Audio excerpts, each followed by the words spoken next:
Galera, professor Douglas na área e hoje a nossa aula vai ser sobre imperialismo.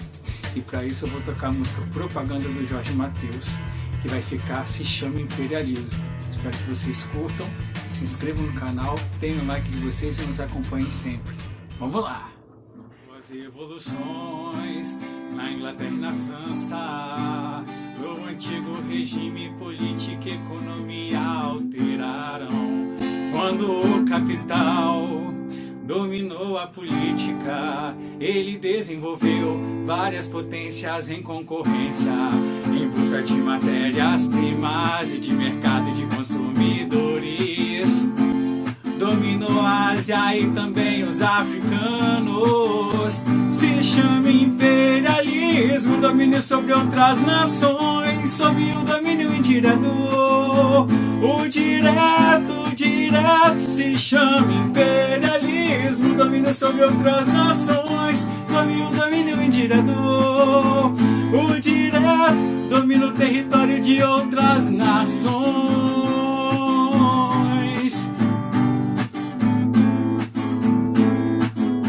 De novo, duas evoluções na Inglaterra e na França, o antigo regime, política e economia alteraram. Quando o capital dominou a política, ele desenvolveu várias potências em concorrência, em busca de matérias-primas e de mercado de consumidores. Dividiu a Ásia e também os africanos. Se chama imperialismo, domínio sobre outras nações, sob o domínio indireto. O direto se chama imperialismo, domínio sobre outras nações, sob o domínio indireto. O direto domina o território de outras nações.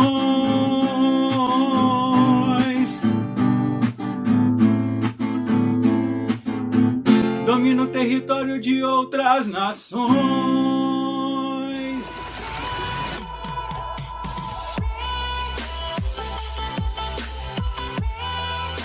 Então vamos para mais uma aula nossa sobre o imperialismo. Pergunto para vocês, será possível um país ser dominado por outro império, ser influenciado culturalmente, politicamente, economicamente, ou até forçado a fazer alguma coisa?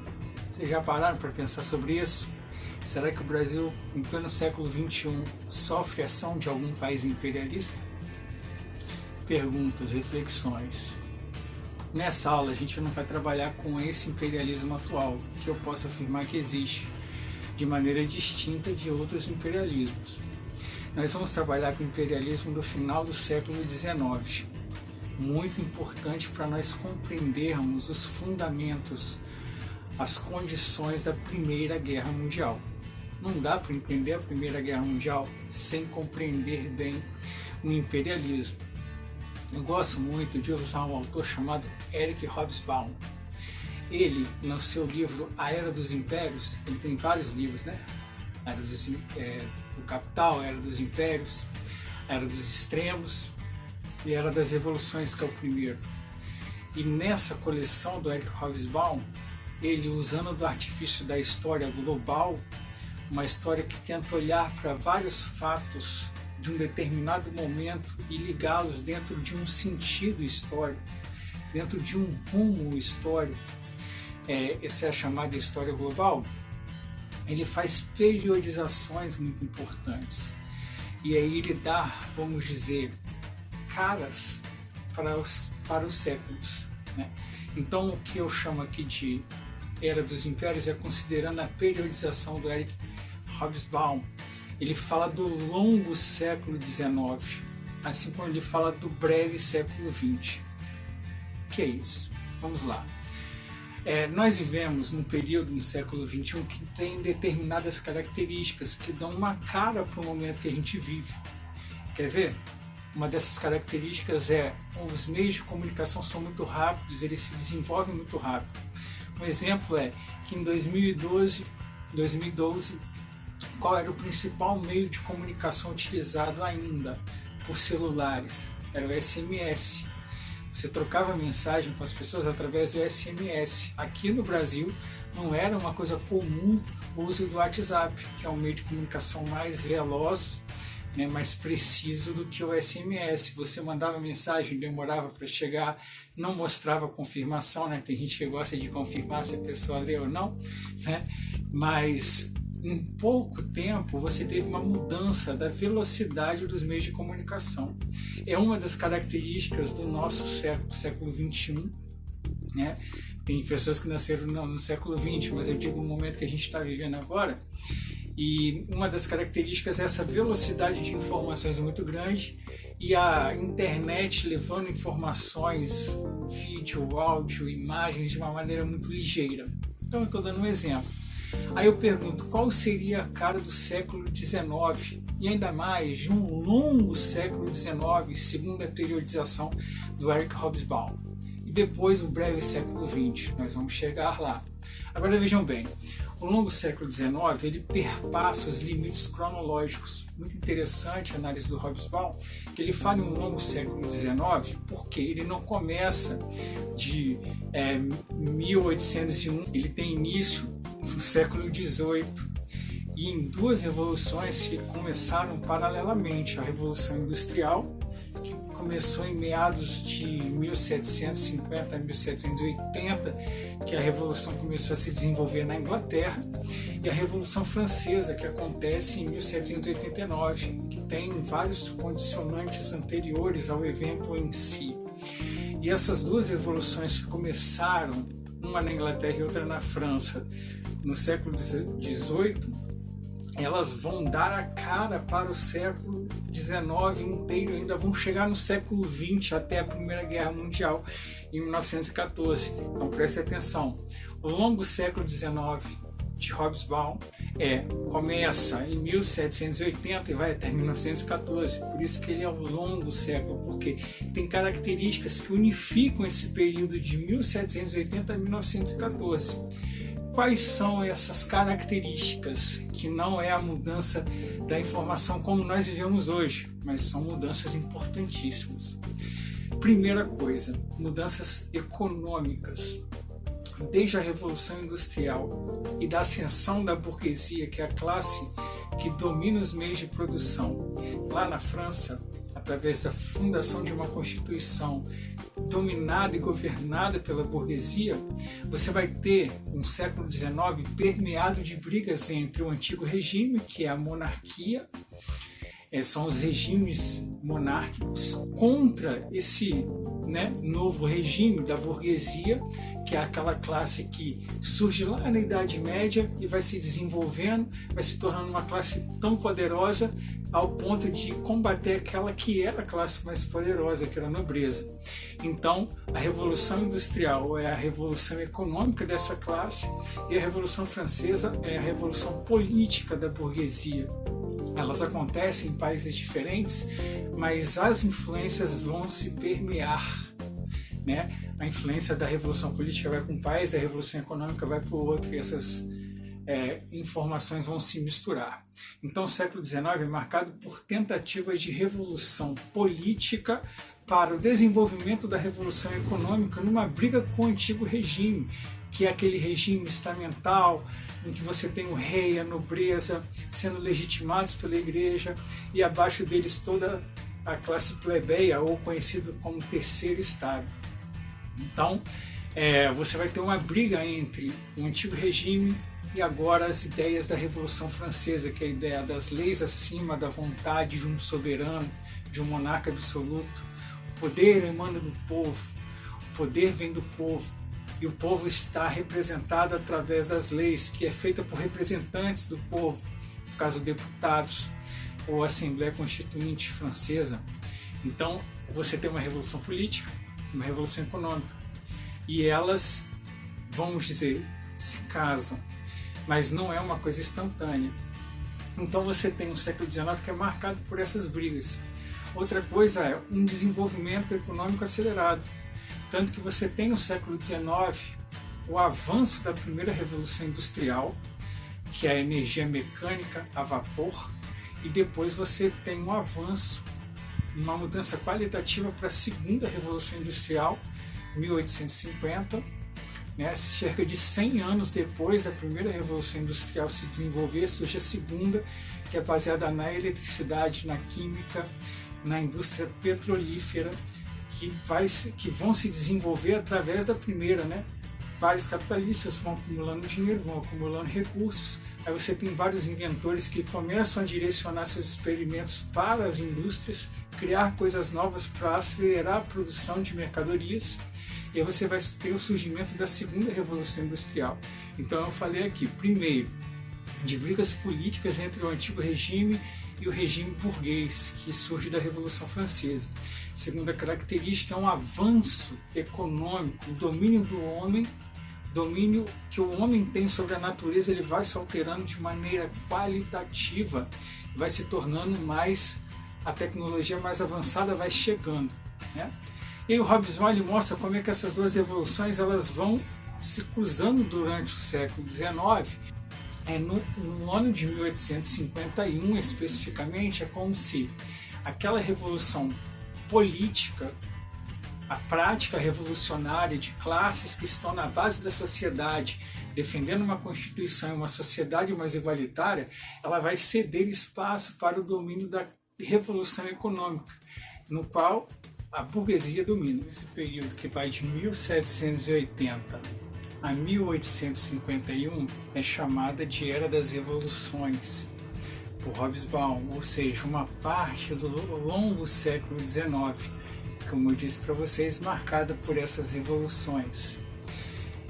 Em 1851 você vai ter um domínio, vamos dizer, uma estabilização da política e um domínio da burguesia que de revolucionária. Nesse período de cerca de 70 a 100 anos, é uma classe revolucionária. Em 1851 vai se tornar uma classe conservadora, que não apoia a revolução, mas como já está no governo, vai reprimir outras classes menos favorecidas, mantendo a ordem do antigo regime foi subvertida. A burguesia era revolucionária. Quando ela se torna a classe dominante, ela se torna conservadora e mantém a ordem, só que a ordem dela. Então, de 1851 a 1875, cerca de 24 anos, você vai ter a chamada Era do Capital. Hobsbawm faz um livro só para explicar como o capital vai se desenvolver sem tentativas revolucionárias e vai se desenvolver em alguns países da Europa. O primeiro país a se desenvolver economicamente é a Inglaterra, o país mais poderoso economicamente do século XIX. Só que depois de 1851, a França vai desenvolver o seu capitalismo, a Alemanha vai desenvolver o seu capitalismo, e do outro lado do Atlântico, os Estados Unidos vão desenvolver o seu capitalismo, pois que se torna uma nação ela já é independente, né? E você vai ter uma guerra entre a burguesia e a classe escravista norte-americana. Você vai ter uma guerra civil nos Estados Unidos, e quando a classe burguesa vence, você vai ter um desenvolvimento acelerado do capitalismo nos Estados Unidos. Então você tem aí 4 países: a Inglaterra, o mais poderoso, a França, a Alemanha e os Estados Unidos. São os países capitalistas, né? E aí eles vão entrar numa disputa. Cada país tem o seu conjunto de burgueses que produzem mercadorias, que vendem essas mercadorias além mar, que detêm os modos de produção. Então esse período aí de 24 anos vai ser um período de fortalecimento dessa burguesia. Vai ficar, maromba, né? Só que não é só um país que domina, são vários. Então você vai ter uma concorrência gigantesca. E o ano de 1875 é marcado por uma crise econômica. Depois de 24 anos de desenvolvimento pleno do capital, você vai ter uma crise em 1875, que vai fazer com que esses países comecem a buscar novas formas de assegurar os seus lucros. E aí chegamos no ápice da aula, que é o imperialismo. Países como Alemanha, França, Inglaterra e Estados Unidos vão começar a colonizar outros países, tentando garantir o quê? Primeiro, matéria-prima de outros países que vão ser dominados por eles para alimentar as suas indústrias, porque uma indústria não funciona sem matéria-prima. Segundo mão de obra barata, você explorar a mão de obra de outros países que vão ser dominados por esses impérios. Império é um país que estende o seu poder político além das suas fronteiras, dominando outros países, de maneira direta ou indireta. Direta é você mandar suas forças armadas para outro país e fazer com que aquele país obedeça suas regras, os seus objetivos. Quem é um país muito acostumado à intervenção direta era o Império Francês. Um país com uma dominação indireta era a Inglaterra, por exemplo, que conseguia fazer acordos com as elites locais do país a ser dominado, que estavam fora dos limites da Europa, e aí essa elite daquele país, da Índia, por exemplo, agia em nome da Inglaterra, né? Então, é chamado de protetorado no caso da Inglaterra. A França não, já mandava suas forças armadas para lá, para dominar diretamente. Então você tem duas formas de imperialismo no final do século XIX, desses países que, numa concorrência entre si, vão buscar formas de ganhar mais dinheiro de uma maneira mais acelerada. E a forma que eles encontram é colonizar outros países para conseguir mercadorias, matérias-primas num valor muito baixo, força de trabalho num preço baixo. Para quê? Para fortalecer a sua riqueza interna. Buscam lá fora, trazem para o seu país, se fortalecem e aí eles podem competir com os grandões, com os países poderosos.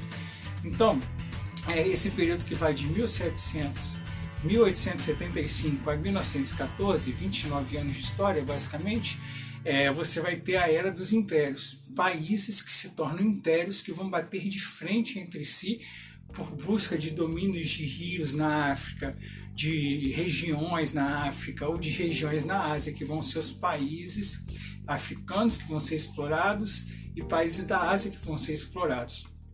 E aí você tem a Conferência de Berlim em 1885, que é a chamada Partilha da África, em que os países europeus vão, no mapa, dividir o território africano segundo a sua perspectiva, né? Unindo povos que eram inimigos no continente africano, né? Separando povos através de fronteiras criadas por eles. Então o imperialismo se deu no continente africano e no continente asiático, né? De maneira direta e indireta por países europeus que estavam na ponta. Inglaterra, França, Alemanha, também você tinha a Bélgica, e do outro lado do Atlântico os Estados Unidos também colonizavam países, outras nações, promoviam o imperialismo já no final do século XIX. E a Primeira Guerra, por isso que eu falei que é muito importante entender o imperialismo, porque a Primeira Guerra é nada mais, nada menos do que o efeito do conflito entre impérios. Os impérios eles não vão achar uma conciliação e um incidente diplomático vai ser o detonador para esses pré-condicionantes gerados nesse período de 1875 a 1914, chamado de Era dos Impérios. E quando esse detonador explodir a situação política da Europa, você vai ter o final do longo século XIX em 1914, com a Primeira Guerra Industrial do planeta Terra, a Primeira Guerra Mundial, que vai dar início à Era dos Extremos, que é um período que o Hobsbawm fala que vai de 1914 a 1989 aqui, que era essa, ela é relacionada aos livros que eu falei para vocês sobre as eras, né? O longo século XIX ele foi marcado pela característica das esperanças da elite burguesa de um progresso. A burguesia assumiu a ponta da sociedade e vendeu a ideia de que, com constituições, leis, progresso econômico e industrial, toda a sociedade avançaria. E ela vendeu essas ideias para os proletários, para a classe média que surgiu das atividades de comércio, para os comerciantes, ou seja, para toda a sociedade. A diferença com a Era dos Extremos, que é o breve século XX, porque é um período que tem características que unificam o momento, dentro do século XX que ele é curto, porque coisas muito intensas acontecem num pequeno espaço de tempo. Então, por isso que a Era dos Extremos começa em 1914, segundo Hobsbawm, e termina em 1989. E a Era dos Extremos é o fim dessa ideia de progresso, porque toda aquela esperança de um avanço humano cai nas trincheiras de batalha que surgem no século XX, porque toda aquela industrialização, avanço tecnológico vai ser usado no campo de batalha e a destruição em massa de seres humanos. Ou seja, é o progresso? É a morte de pessoas em massa? Então Hobsbawm ele faz essa diferenciação, como eu disse para vocês, entre períodos que têm uma unidade, características que dão uma cara para aquele momento. Então, ao longo do século XIX, uma era de progresso baseado na Era das Revoluções, e a Era dos Extremos é, vamos dizer, uma configuração nova, diferente, que põe abaixo todas aquelas ideias de progresso. E a nossa era, século XXI, a nossa era, o século XXI, que nos aguarda.